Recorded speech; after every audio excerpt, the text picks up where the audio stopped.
Hi guys, Bulldog Tech here. In this video I'll show you how to fix the Windows Store get button not working.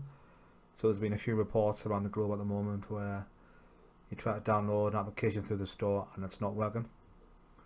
Okay, so if we jump straight in, and if you click the start button, then if you type in add programs,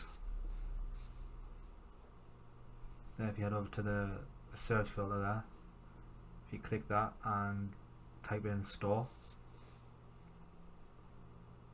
then what we want is the advanced options. So if you click it, then select advanced options,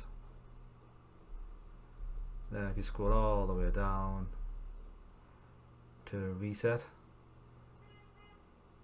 what this will do is it'll basically reinstall the Windows Store and basically delete any information that's on there.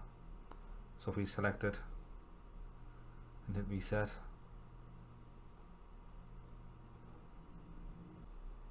okay, so once that's done, best bet is to close it down and restart your machine, then log back into the machine, and hopefully the Windows Store is fixed and the get button now works. Okay, thanks for watching, and I'll see you in the next video.